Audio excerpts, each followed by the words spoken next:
Hello, it's almost Valentine's Day, and around here that means it's time to take a look at your roses and do a hard prune, what we call a hard prune, which gets them moving out of dormancy after the winter time and gets them off to a good start. But the first thing you really want to do is start with a good, sharp pruning.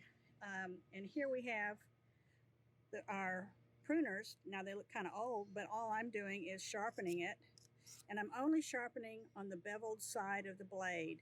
Nothing over here, nothing here, just simply that beveled side of the blade. Otherwise, you'll impact the cut.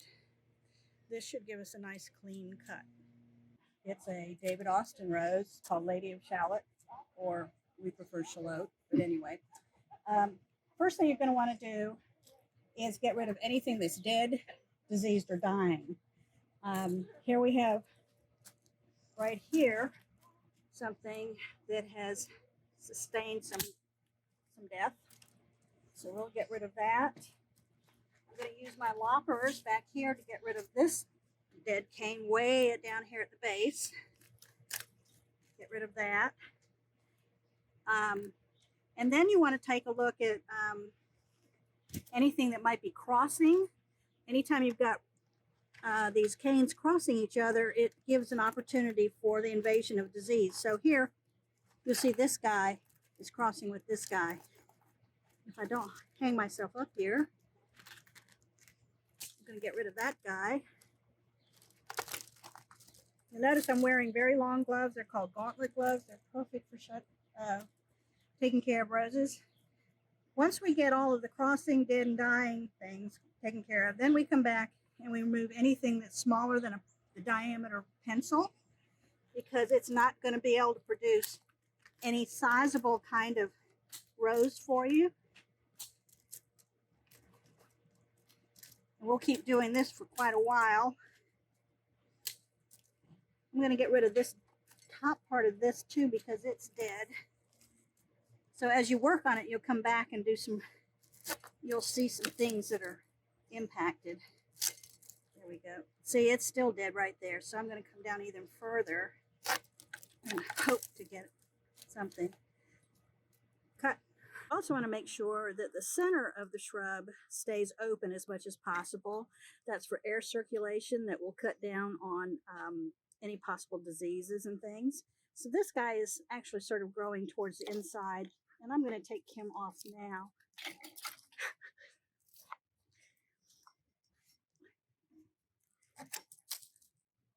Opening up more. And I'm eventually going to get to the point where we have 3 to 5 main canes left. And I'm thinking this one is one. This one I think is curving back so much. I think I might get him out of there, because he's going to compete with this guy down the road. So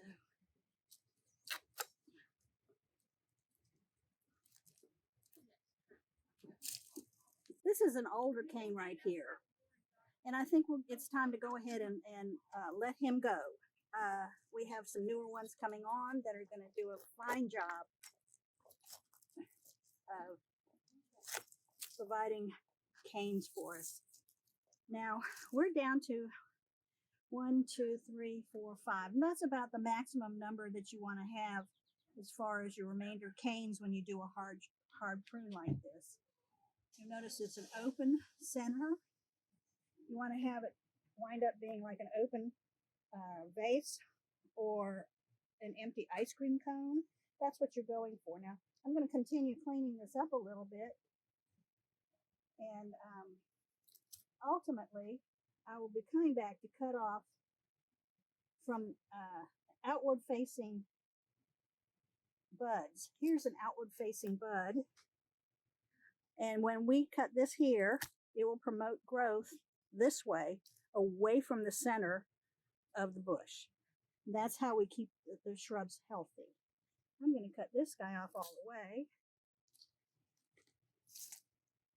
Get rid of this guy and this little guy. And then we'll come back to him. Well, 18 to 24 inches is generally where you want to be. And I'm going to take this one out because here's an outward facing bud, and I'll cut off here.